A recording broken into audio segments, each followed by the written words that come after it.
Bom, eu gostaria de conversar com vocês aqui, gastar uns minutos, falando sobre alguns modelos quando nós vamos comunicar o Evangelho. Eu tenho visto alguns modelos bem interessantes que nos ajudam a compreendermos essa interculturalidade, né? As pessoas estão se deslocando de todos os lugares para todos os lugares. A importância de nós compreendermos que o nosso Deus é um Deus multicultural, ama os povos, línguas, tribos. Deus, o anjo do Senhor foi até Agar. Agar tinha saído da casa de Sara, um problema dentro da família, ali em Gênesis 16. Agar estava grávida de Abraão. E Sara que gerou tudo isso e gerou também um problema sério. Agar fez ciúmes para Sara e a situação ficou incontrolável. Abraão não soube dar uma resposta, resolver o problema. E assim, Sara expulsou Agar. E Agar foi para o deserto grávida. Para quem vai para o deserto grávida, o fim é a morte, né? Mas em Gênesis 16 diz, acho que no verso 7, diz que o anjo do Senhor apareceu para Agar, né? E conversou com ela, de onde você vem, para onde você vai. E aí há um diálogo. E o anjo do Senhor diz para ela voltar para a casa de Sara. O anjo do Senhor diz que, olha, você está grávida, você está esperando um filho, esse filho vai se chamar Ismael, porque Deus ouve o clamor, né? E esse menino, eu vou abençoar a geração dele, né? Ele está dizendo, o anjo do Senhor está dizendo que você é escrava, mas o menino que está na sua barriga vai ser livre como um jumento selvagem. E essa liberdade nós sabemos que ela só é possível em Cristo. Essa liberdade. Então, toda a descendência de Ismael, né, boa parte deles hoje são árabes, nem todos são da linhagem de Ismael. Mas é importante entender que o Deus ele vem ao encontro de pessoas que não são de sangue azul, ele vem ao encontro de todos, né? Como ele foi com Agar, uma escrava na casa de Sara, e ele abençoa a barriga daquela mulher. Então, nós estamos falando de culturas, povos diferentes. E os povos têm línguas, culturas, aspectos culturais dos mais diferentes possíveis. Eu estava estudando até esses dias um pouco sobre a cultura da Finlândia. Eu tenho amigos que moram na Finlândia, eu tenho amigos que são finlandeses, eu tenho amigos brasileiros que moram na Finlândia. E eu estava estudando sobre a cultura da sauna, como é importante a sauna, até mesmo em algumas igrejas, as reuniões para decidir questões lá do conselho da igreja, muitas delas feitas na sauna. As famílias se reúnem para saunas, né? Existe a forma de sentar, o tipo de sauna, a roupa que se vai, ou se tem ou se não tem tanta roupa. São tantos detalhes culturais e que a gente vê que o finlandês, ele não é muito de ficar conversando na rua com pessoas que não conhecem, né? Então, são pessoas de características individualistas, né? Do norte da Europa. São pessoas que então, são coletivos, como África, Ásia, eles são do norte global. E nós somos do sul global. Então, olha a facilidade de dar problema quando nós, né? Olha o problema que nós geramos quando nós chegamos numa igreja finlandesa. Ou fomos para lá, ou por trabalho, ou a trabalho, ou trabalho secular, ou trabalho, né? Ou Deus enviou você para pregar o evangelho. Enfim, existem alguns modelos que nos ajudam a compreendermos a nova cultura. Poderíamos citar aqui o modelo de Hall. Alguns modelos são bem detalhados, outros são menos específicos. Tem um modelo das dimensões culturais, Hofstede. Hofstede é um modelo muito interessante, onde ele apresenta 6 dimensões para se compreender a nova cultura. Existe um outro também, chamado de mapa cultural. O mapa cultural da Erin Meyer. Também ela trabalha com características, se não me engano, 8 características culturais. E aí você tem, para cada país, você tem, então ela compara, porque ela é uma consultora internacional e ela trabalha em times, ela dá palestras em times, ela desenvolveu times interculturais e ela desenvolveu essas habilidades, então um material fantástico de mapa cultural. Existe também um outro chamado inteligência cultural, é um outro modelo muito interessante, que também trabalha essa questão de que uma pessoa que tem bastante inteligência cultural, ela tem essa facilidade de mudar a chavinha e ir para mundos diferentes e não se estressar, não estressar o grupo, e pelo contrário, ela agir como um catalisador de interculturalidade. Existe o modelo de Trompenaars também, então existem modelos que nós podemos trabalhar aí. Então, nós vamos ter um material novo também, que do Evangelho 3D, que trabalham basicamente 3 culturas. Cultura da culpa e inocência, cultura do vergonha e honra, e a cultura de medo e poder. Então, nós vamos também, mais à frente, comentar sobre isso. Mas, nesse vídeo específico, eu queria apenas introduzir para vocês e vai ajudar a gente a pensar bastante, dentro desse material nosso aqui, eu queria falar um pouquinho sobre o modelo cultural do iceberg. Ele é bem conhecido, mas o que nós podemos extrair deste modelo? O que nós podemos aprender, colocar para aplicar na nossa vida, para que nós possamos navegar bem na nova cultura que estamos? Novamente falando, quando eu falo nova cultura, pode ser que na sua cidade você tem, para o outro lado da rodovia, para o lado de cada rodovia, para o lado de lá do rio, para cá do rio, para o lado de lá da linha do trem, para o lado de cada linha do trem. Passou aquele semáforo dali para frente, o povo se comporta mais de um jeito que de outro. Ou seja, quando eu vou comunicar para pessoas dentro da minha cidade, eu já vou ter essa questão da diferença cultural. Imagina quando o buraco cultural, a distância cultural é maior. Então, o diagrama de Hall, ele é usado não só para culturas próximas, mas também para essas culturas distantes, onde esse gap cultural é muito maior. Então, eu quero falar um pouquinho sobre isso. A primeira coisinha para a gente entender é entender que alcançar uma comunidade significa fazer parte dela e unir-se a seu ritmo diário. Essa é uma ação intencional. Jesus, ele pegou os discípulos e intencionalmente disse: hoje nós vamos para Samaria. A gente sabe que o final dessa história foi que samaritanos se converteram. A gente sabe que o final dessa história houve avivamento em Samaria. Em Atos, capítulo 8, se não me engano, eles pedem para que Pedro e João descessem até Samaria e pregassem e orassem para que eles recebessem o Espírito Santo. Estava havendo um avivamento em Samaria. Então, olha só como é importante nós conhecermos as questões culturais. Como foi importante Jesus levar os discípulos até Samaria, para eles terem uma experiência de um diálogo entre Jesus e uma mulher samaritana. Não foi fácil para eles verem Jesus conversando com uma mulher estranha, uma mulher de outra cultura, ainda mais uma cultura que a gente não gostava, né? Samaritanos e judeus. Então, a primeira coisa que nós precisamos entender é que, se nós queremos realmente fazer a diferença, nós precisamos estar no meio das pessoas. A gente precisa perguntar, a gente precisa ir para a feira, a gente precisa ir para o supermercado. A gente precisa... eu tenho ensinado bastante sobre... vamos facilitar as coisas, né? Facilitar as coisas significa o seguinte: arruma alguém do local, caminha com alguém, a gente chama de informante, seja ele cristão ou não. Se for cristão, facilita bastante. Mas sendo ele cristão ou não, caminha com esse informante.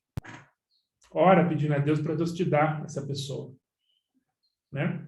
Essa pessoa vai ajudar você a entender os aspectos das celebrações, os aspectos do dia a dia, as etiquetas, os detalhes de compra, os preços das coisas, a maneira como as pessoas fazem, que horário que as pessoas descansam, que horário que você pode ir na casa de alguém, como que você, se você vai na casa de alguém, como é que funciona, quanto tempo antes tem que agendar, é preciso levar alguma coisa na mão, presente ou não, como que a gente chega, a gente abraça, a gente beija, se beija, são 2 beijinhos, 3 beijinhos, é cumprimento, não é?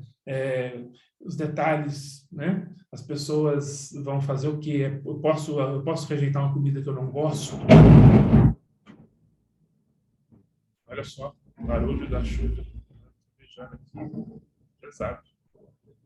Então, essas questões, elas são importantes, porque nós precisamos estar no ritmo diário das pessoas.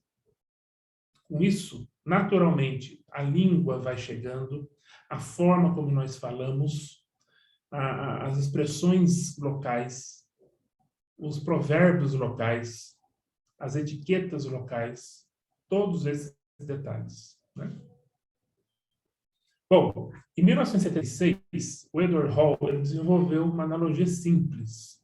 Ele pegou um iceberg e disse o seguinte, que se a cultura de uma sociedade é um iceberg, então há algumas coisas que são visíveis e há algumas coisas que são mais difíceis de ver, são coisas invisíveis. Então, comportamentos e crenças, a gente vê primeiro, mas algumas crenças, valores, padrões de pensamento, esses detalhes já são mais difíceis de ver na cultura. Então, ele diz que nós sabemos muito bem que num iceberg, 1/3 do iceberg é visível. 2/3 do iceberg é invisível. A maior parte do iceberg a gente não vê. Então, primeira coisa que eu aprendo, cuidado. Nós não somos a última bolacha do pacote. Nós temos que tomar cuidado porque achamos que chegamos ali uma semaninha e já somos experts. O brasileiro está fazendo muito isso. A gente vai achando que todo mundo é igual à nossa cultura. A gente comete muito erro. Muitos brasileiros estão indo para a Europa. Estão plantando igrejas brasileiras na Europa. Isso não funciona. O iceberg é isso aí. 10% é visível, 90% é difícil de ver. Então, o que é difícil de ver e o que é... Então, olha só. Imagina que nós somos chamados para conhecermos a superfície e a profundidade. Ok? Então, quando eu vou fazer uma avaliação superficial, eu pego um barquinho, né? Eu pego um snorkel, né? Aí eu posso entrar na água, posso ali colocar a cabeça ali na água, dar um mergulhozinho ali só por cima. Eu vou ter uma observação superficial das questões culturais.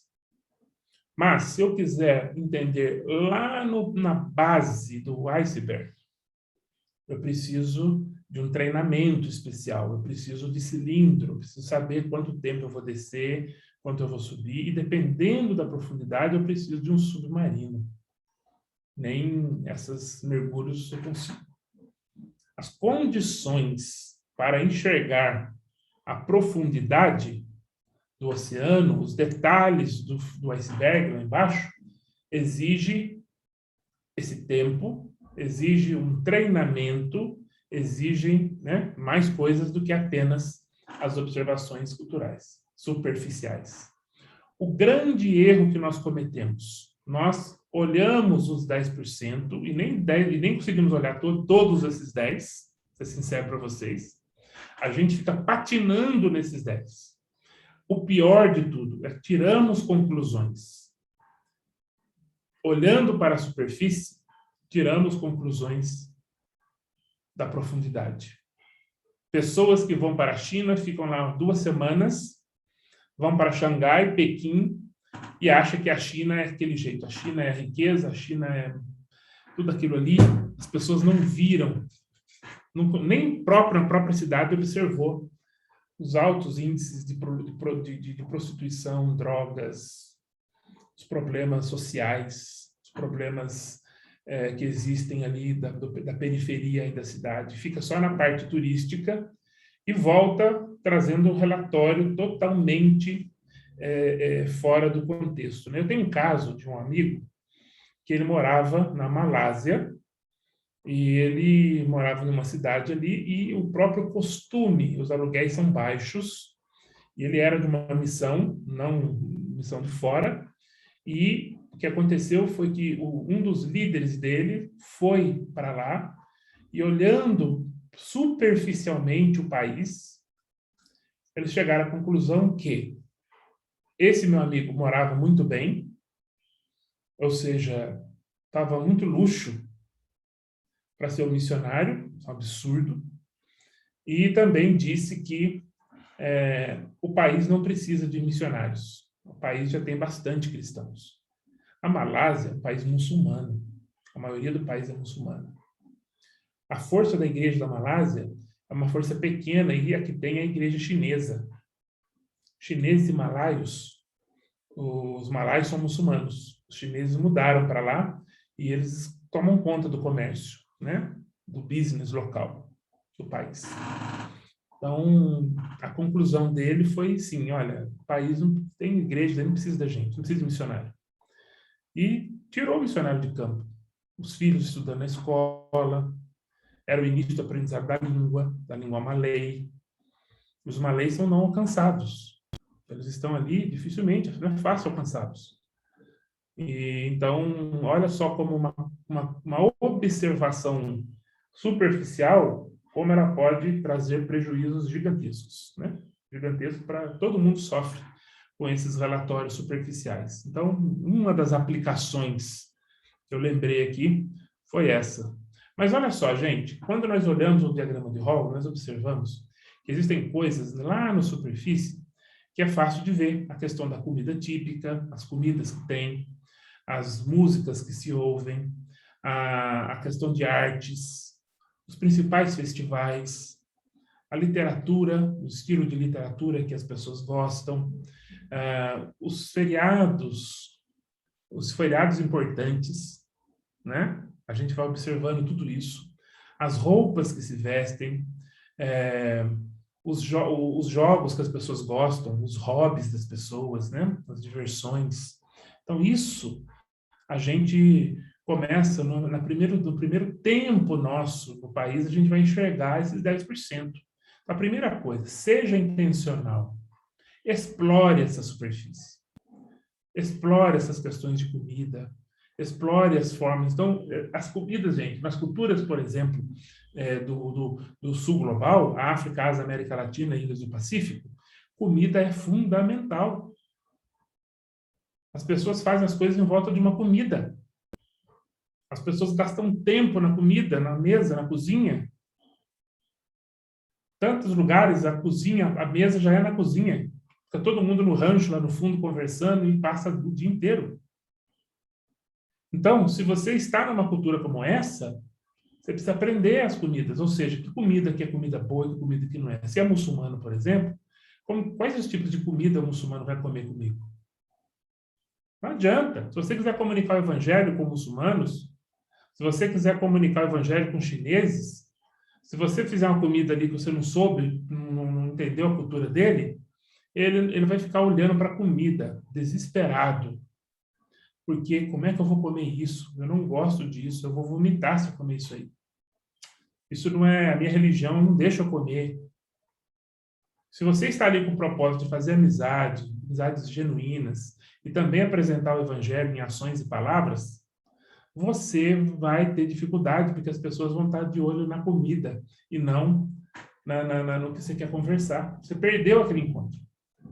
Então, se você sabe a comida típica, se você sabe como é que é. Então, mais uma vez, o informante, aquela pessoa que nasceu naquele local, você vai caminhar com ela. Você vai ver os do's e os don'ts, o que fazer e o que não fazer. Isso ajuda a gente a mergulhar. Aí, se você tem esse informante, se você tem intencionalidade, você começa a entrar nos 2/3 do iceberg. Aí lá embaixo você vai ver coisas importantes como os critérios de tempo, as noções de limpeza e sujeira, como que as pessoas limpam as crianças, cuidam das crianças, qual é a noção de, como é a questão de autoestima, como que é as formas de pensamento das pessoas. Quando a gente entende os padrões de pensamento, isso agiliza muito na forma que vamos comunicar o evangelho, né? Quais são as expectativas? Como são as etiquetas? Quais são as crenças religiosas? Entrar no âmago dessas coisas, as linguagens corporais, as regras que o homem é assim, mulher é assim, como é que funciona isso no dia a dia? As suas noções de ser deles, qual é a noção deles, né? Qual é o conceito de Deus, de divindade com eles, né? Como que é tudo isso? As questões das tradições locais, né? Das parábolas locais, dos detalhes do dia a dia. A pessoa diz uma coisa, mas está dizendo outra. Se eu não mergulho, eu não vou saber. Os processos de pensamento, né? Como que as pessoas, qual é a percepção dessas pessoas com relação aos outros? Quais são os povos que essas pessoas têm preconceito, em que elas se dão bem, quais que elas não se dão bem, né? Por exemplo, na China, a gente entendeu que os japoneses e chineses eles têm problemas desde a Primeira Guerra. Então, você envolver coisas japonesas na China, em algumas situações você tem problemas, né? Eu me lembro uma vez que eu estava numa cidadezinha e eu sentei para conversar com duas senhorinhas e elas falaram para mim, eu começamos a falar do Japão, elas falaram coisas terríveis do Japão. O ódio que eles têm do Japão, né? E aí eu me lembro uma outra vez que eu fui comprar uma coisa, um negócio, em outra cidade, e aí era uma coisa japonesa, a mulher falou para mim, uma mulher me parou, falou, não compre isso aí é do japonês, isso aí não presta. Me deu um tapinha na mão. Então, olha para você ver como que é importante a gente entender essas questões, né? Quando eu entro nesses 2/3, eu vou, nós chamamos da cultura profunda. Então, mais uma vez, não fique na cultura da superfície e tire conclusões da superfície. A superfície não é lugar para tirar conclusões da profundidade. Na superfície você aprende as coisas da superfície. Na profundidade, você aprende as coisas da profundidade. Então, seja intencional. Tenha um bloquinho de notas. Tenha os amigos cristãos locais, não cristãos locais. Aprenda antes de fazer. Entendeu? Se você tem, por exemplo, irmãos que pertencem àquele grupo étnico, a hora que você for elaborar as histórias bíblicas, tudo que você for fazer, você pode perguntar para ele, o que eu vou fazer, você acha que aqui o pessoal vai gostar? O que o pessoal gosta aqui? Que tipo de conversa que é legal? Convidar para comer? Tem restaurante bom? Qual restaurante é legal? Que tipo de coisa que eles gostam? Na hora de pagar a conta, a gente que paga, ou eles que pagam, ou a gente briga para pagar. Na China, por exemplo, quando você convida alguém para o restaurante, é você que paga. Então, às vezes, a briga, quando a gente vai no supermercado com os chineses, na hora de pagar, ele puxa você, fala, não, eu que vou pagar, você tem que puxar ele. Parece que há uma briga ali, mas não é. É parte da etiqueta. Então, eu aprendi, por exemplo, na China, se você vai num restaurante chinês e convida alguém, o que acontece? Não é polite você pegar e fazer vaquinha. Então, se eu tenho, por exemplo, 3 brasileiros e vamos convidar 2 chineses, os brasileiros vão pagar, já combino com os brasileiros, um paga, depois a gente acerta, nada de vaquinha na mesa, fazer calculadora, somar, e não deixa o chinês pagar, porque dessa vez é a gente que vai pagar. Então, o que você faz? Você levanta, vai no banheiro, fala que vai no banheiro, na verdade você foi lá pagar a conta e volta do banheiro, a conta já está paga. Na hora de pagar a conta, o pessoal vai ameaçar qualquer coisa, diz, não, já pagamos. Nós pagamos aí. Você entendeu? É assim que funciona. Então, cada local é um jeito diferente. Então, superfície e profundidade. O Hall, então, sugere que a única forma de aprender a cultura interna dos outros é participar ativamente da cultura deles. Quando entramos na nova cultura, nós observamos somente os primeiros comportamentos. Porém, quando passa o tempo nessa nova cultura e de forma intencional, crenças mais implícitas, valores e padrões de pensamentos mais implícitos que ditam o comportamento do dia a dia do povo serão descobertos. Não adianta pensar em evangelismo, em discipulado, em treinar líderes. Gente, se não tiver essa intencionalidade... Então, se você vai para um local aonde você não vai ficar muito tempo, você foi chamado para trabalhar um treinamento, para formação de líderes, ou para fazer alguma palestra, comece a conversar com um nativo antes, ou missionários que estão há longo tempo, para você já preparar o material, e quando chegar lá, você vai precisar de um tradutor linguístico e cultural. Aí você vai ser mais efetivo na comunicação. Não adianta, imagina pessoas que saem do Brasil, que saem da Europa, que vão para a China, ou você que está na Europa, que você vê muito chinês ali, se você não entender essas questões culturais, você vai ter dificuldade. A primeira reação vai ser de resistência. Quais são as portas que abrem? De que maneira eu vou abrir as portas para que, com o tempo, a gente vai estreitando esse relacionamento de confiança mútua, né? O que esses modelos nos ensinam é que não podemos julgar a nova cultura baseado somente no que vemos quando primeiramente entramos. Precisamos gastar tempo para conhecer, relacionar com as pessoas e interagir com as mesmas. Coloquem aí também o informante é importante, né? Somente com estas ações nós podemos descortinar valores e crenças que sustentam os comportamentos da sociedade em que estamos ali, que fomos chamados para servir. Então, gente, é isso. Esse é o diagrama de Hall, esse é o modelo de Hall. Esse modelo de Hall, ele não é um modelo quantitativo, mas ele é um modelo qualitativo, onde você aprende que existem características da superfície e características da profundidade em que nós precisamos mergulhar. Ficar somente na superfície e tirar conclusões de todo o iceberg, o seu erro vai ser fatal. Você acha que está falando uma coisa, mas na verdade você não pesquisou. Você nem adentrou nesses 2/3 e está achando que todo o iceberg é parecido. Não é. Os 2/3 são diferentes dos 1/3 que nós temos aí.